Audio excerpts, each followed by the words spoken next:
Masechet Sota, traité Sota, Daf Café, feuille numéro 25, troisième ligne. Ibariyalehu, les sages se sont posés la question. Over et al date, la femme qui transgresse les règles de pudeur de la loi juive. Secha hatra'a, la hafsidar ketuvata. Est-ce qu'il faut qu'elle ait reçu un avertissement pour qu'elle perde le montant de la ketouba, ou bien on n'en a pas besoin? Est-ce que nous disons, étant donné qu'elle enfreint les règles de la pudeur de la loi juive, on n'a pas besoin d'avertissement, ou bien on va dire qu'il faut qu'elle ait reçu un avertissement, pour que si elle veuille se repentir, elle puisse le faire. Tâche pas, viens écoute. Aoussa, le Shomeret Yabam, L'Oshotot Velonotot Ketuba. Notre Mishnah a dit que la femme qui était acquise par l'acquisition du mariage à son mari, mais n'était pas encore sous le toit de son mari, ainsi que la femme en attente de l'évira, elles ne boivent pas les eaux amères, et si elles ont été suspectées d'adultère, elles ne prendront pas le montant de la ketouba. J't'avoue de la chatia. De là, on apprend que, effectivement, elle ne boit pas.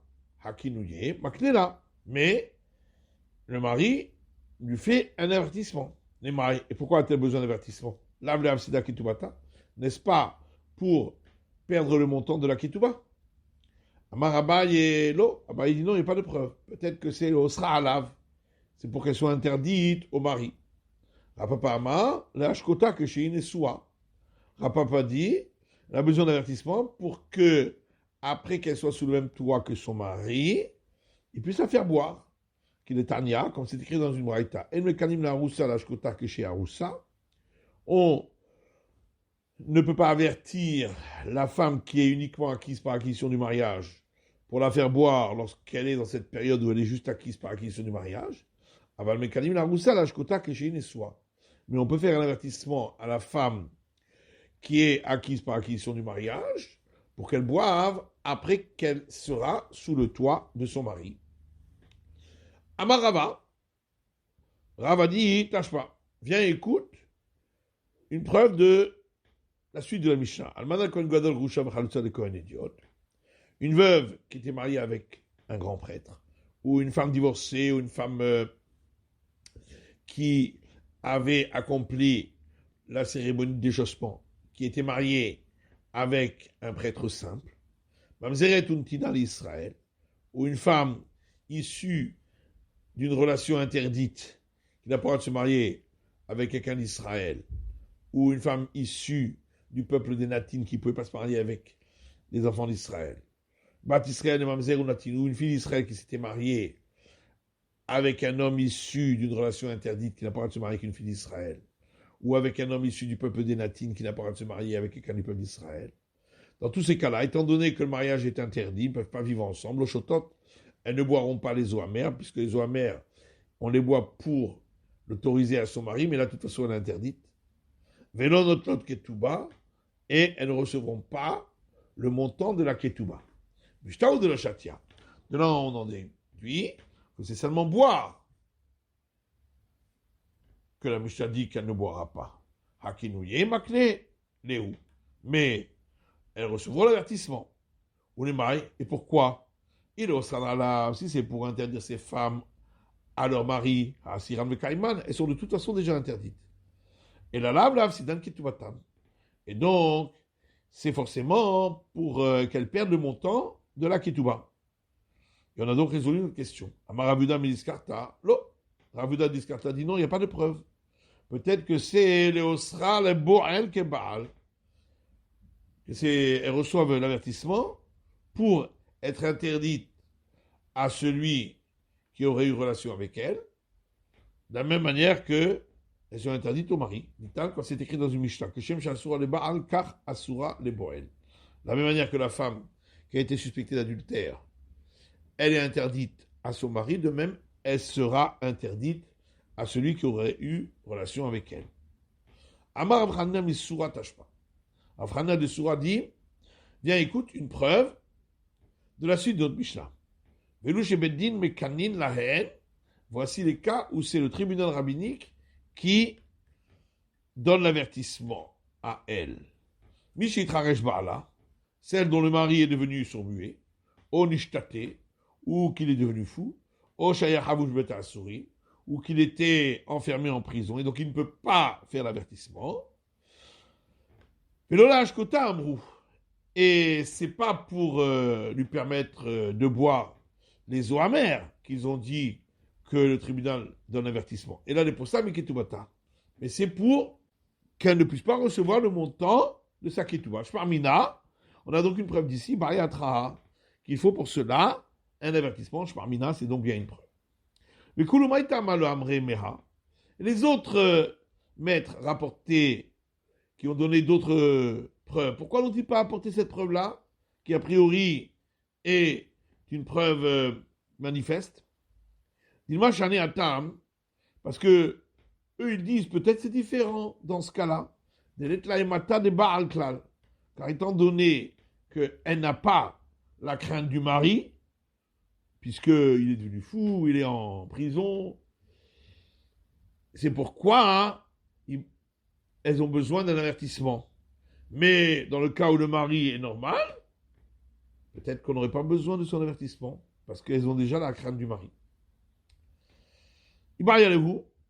On s'est posé une question. On verrait à date, Veratza Baal de Kaimar. La femme qui a transgressé les lois de la pudeur de la loi juive, et le mari veut quand même la garder. Mekaima ou non Mekaima? Est-ce qu'il peut la garder ou pas? Est-ce qu'on va dire, voilà que la Torah a fait dépendre l'interdiction de la femme au mari par le fait que le mari y a prêté attention, puisqu'il a jalousé la femme, vers le capite. Or ici, il ne prête pas attention, donc elle serait permise. Au dilma kevan des capite. Ou bien va-t-on dire qu'étant donné qu'en général, le mari prête attention à cela, donc c'est pourquoi elle serait interdite. Tâche pas. La voix dit bien, écoute, la fin de notre Mishnah, Velouche Beddin Mekaninahem, voici les cas où c'est le tribunal rabbinique qui lui donne l'avertissement. Mishitra Reshbarla, si le mari est devenu sourd-muet, onishtate, ou fou, ou shayer havush bet asurim, ou qu'il était emprisonné, si tu dis que si le mari veut quand même la garder, il la gardera. Est-ce que le Beddin, le tribunal rabbinique, va faire quelque chose qui, en fin de compte, va déplaire au mari, et de toute façon, le mari va la garder? Alors, on peut considérer que, de manière en général, à partir du moment où la femme transgresse les lois de la pudeur juive, le mari veut qu'elle soit avertie.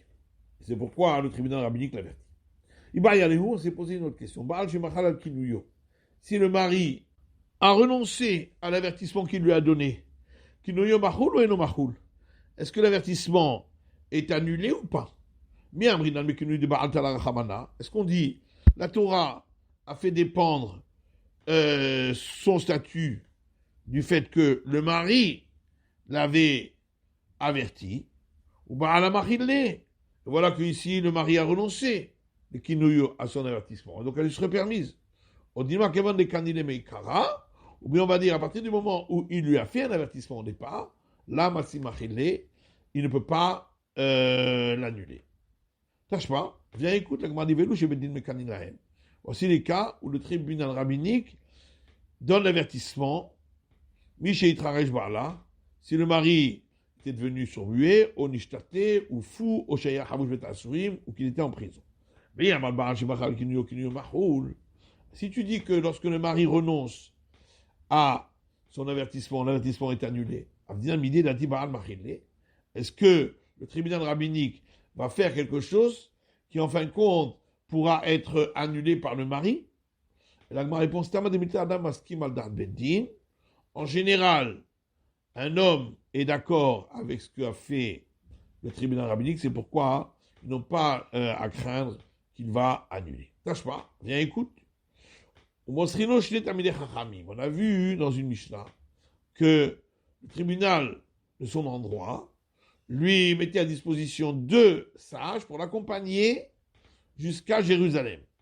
J'aimerais avoir allé à Baderer, de peur qu'il ait une relation avec elle dans le chemin, elle lui sera interdite. Si tu dis, si le mari renonce à son avertissement, l'avertissement est annulé. Alors il peut très bien annuler son avertissement et avoir une relation avec elle. Et la Gemara a dit effectivement, pourquoi on a parlé de sages qui lui sont mis à disposition? Des guémérés, parce qu'ils ont étudié. Et si le mari voudra avoir une relation avec elle, ils lui diront, annule ton avertissement et tu pourras avoir relation avec elle. Là, je parle à Gmani, viens, écoute. Une preuve d'Amar Rabbi Yoshia. Rabbi Yoshia dit Shlosha Dvarim Sachli Ze'ira Manchi Yerushalayim. 3 choses. Ze'ira, qui était un des hommes importants de Jérusalem, m'a dit si le mari a renoncé à son avertissement, l'avertissement est annulé. Zaken Mamré est un sage qui s'était rebellé contre la décision du grand Sanhédrin. Chez Ratsou Beddin Imchollo, et le grand Sanhédrin veulent lui pardonner, Mochalimlo, ils ont le droit de lui pardonner, il ne sera pas mis à mort. Ou Ben Sorer ou Moré, et le fils qui s'est détourné, qui est rebelle, chez Ratsou Aviv et Imonim Chollo, si son père et sa mère veulent lui pardonner, Mochalimlo, ils peuvent lui pardonner. Et il ne sera pas mis à mort. Chez Bati Etzel Chavera chez Bedarom, et lorsque je suis venu chez mes camarades qui sont dans le sud, dit Ze'ira, ils ont été d'accord avec moi sur 2 cas. Et sur le cas du sage qui s'est rebellé contre le tribunal rabbinique, ils n'ont pas été d'accord avec moi. Je le vous marloquette, mais Israël. Ils considèrent que le Sanhédrin ne peut pas lui pardonner, ceci afin que ne se multiplient pas les disputes dans le peuple d'Israël si les gens vont se mettre à aller contre le Sanhédrin. Donc on a bien une preuve d'ici, que si le mari renonce à son avertissement, l'avertissement est annulé, on a bien une preuve d'ici. Et là-dessus, il y a une discussion entre Ravaha et Ravina. Hanama, Kodem Stira Mahul. L'un pense que c'est seulement si c'était avant qu'elle se soit isolée avec lui que l'avertissement est annulé. La Rastira, mais si c'était déjà après qu'elle se soit isolée avec lui et no Mahul, il ne peut pas annuler. Hanama la Rastira Nami Mahul.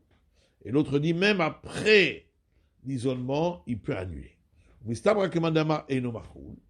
Et il semble plus logique l'opinion de celui qui dit qu'après l'isolement, c'est plus possible d'annuler. Mimai, pourquoi? Puisqu'on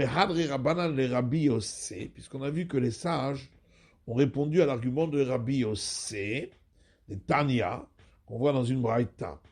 Rabbi Yossé Omer, Rabbi Yossé dit, Ba'ala neman aleha mikal vachomer, qu'on n'a pas besoin de fournir 2 sages au mari lorsqu'il monte à Jérusalem, parce qu'on lui fait confiance qu'il n'aura pas de relation avec elle, en utilisant un argument a fortiori. Si déjà, parce que la femme est impure par écoulement utérin, où il y a un interdit pour le mari d'avoir une relation avec elle, interdit qui est passible de la sanction du retranchement. Et malgré tout, le mari, on lui fait confiance qu'il ne le fera pas. Et il peut s'isoler avec elle. Alors, pour l'interdit d'avoir relation avec sa femme suspectée d'adultère, ou c'est seulement un interdit simple de la Torah, l'okol sheken, n'est-ce pas, à plus forte raison, qu'on lui fera confiance. Abroulo, Là-dessus, les sages nous ont dit, l'eau, on ne peut pas comparer. Imamata benida chez Kanesh la Ether. Si on a dit cela pour la femme qui était impure par écoulement, c'est parce que après, elle lui sera permise, lorsqu'elle se sera purifiée. C'est pourquoi on ne craint pas que le mari va transgresser. Thomas Besota chez Ena Ether. Est-ce qu'on peut dire la même chose pour la femme susceptible d'avoir trompé son mari? Ou là, si elle a vraiment trompé, il n'y aura pas d'autorisation. Si on dit, même après qu'elle s'était isolée, il peut annuler l'avertissement. On peut trouver un cas des Yesh la Heter, où elle sera permise par la suite, puisqu'il peut annuler son avertissement ou d'avoir relation avec elle. Et la Shmarmina la Chastira et no Mahoul. Donc on a bien une preuve d'ici que, après qu'elle se soit isolée, il ne peut plus annuler, Shmarmina, et donc c'est bien une preuve. Mais tout parler, on a vu dans la Mishnah que si le mari est mort avant que la femme n'ait bu des eaux amères, d'après l'école de Shammai, elle recevra le montant de la ketouba, bien qu'elle ne peut pas boire. Et d'après l'école de Hillel, puisqu'elle ne peut pas boire, elle ne reçoit pas le montant de la ketouba. Mais Maïka Miflégué, d'où vient leur discussion? Le Shammai savrait, Shtar Aomed Ligbot Kikaboui Dami. L'école de Shammai pense que un acte de dette qui était prêt à être encaissé, c'est comme s'il était déjà encaissé. Donc c'est comme si la femme avait déjà reçu l'argent. Et donc c'est aux héritiers du mari de prouver qu'elle l'avait trompé, puisque elle, c'est comme si elle avait déjà l'argent. Mais Hillel, c'est vrai, alors que l'école de Hillel pense, que un acte de dette qui était destiné à être encaissé n'est pas encore considéré comme encaissé. Et donc, ce sont les héritiers qui ont l'argent chez eux. Et donc, c'est à la femme d'apporter une preuve qu'elle n'a pas trompé son mari si elle veut recevoir l'argent. Mais Aubert et Travero verroulé. On a vu dans la Mishnah le cas de la femme qui était enceinte d'un autre, interdite donc au mari, et également le cas du mari qui n'avait pas encore accompli l'obligation de procréer, et la femme n'était pas en mesure d'avoir des enfants. Là-dessus, il y a une discussion dans la Mishnah. Est-ce qu'elle boira ou pas, si elle est suspectée d'adultère? Amar Nachman Amar Rabba Baravua. Nachman dit au nom de Rabba Baravua, Machloket Be'akara Uskena. Toute la discussion, c'est dans le cas de la femme qui avait une maladie, qui l'avait rendue stérile, ou qui était âgée, ne pouvait plus avoir d'enfant. Mais au départ, elle pouvait en avoir. Avala Elonite, mais la femme qui n'avait jamais pu avoir d'enfant, parce que elle n'avait pas eu les signes de la puberté, Nivrakol Loshota. D'après tout le monde, elle ne boira pas les eaux amères, venant de telle ketouba, elle ne recevra pas le montant de la ketouba. Shenema. Parce qu'il est écrit dans le verset, Veniketa venezre azara. Si elle est innocentée après avoir bu les eaux amères, elle aura une descendance. De là, on apprend, dira Nachman, Mishenarkal et Azria, que c'est seulement la femme qui peut avoir une descendance qui boit les eaux amères, Yatzazou Shen Darkal Azria. Et donc on exclut celle-là qui, elle, ne pouvait jamais avoir de descendance. C'est la fin de l'étude du Daf Kafé, de la feuille numéro 25.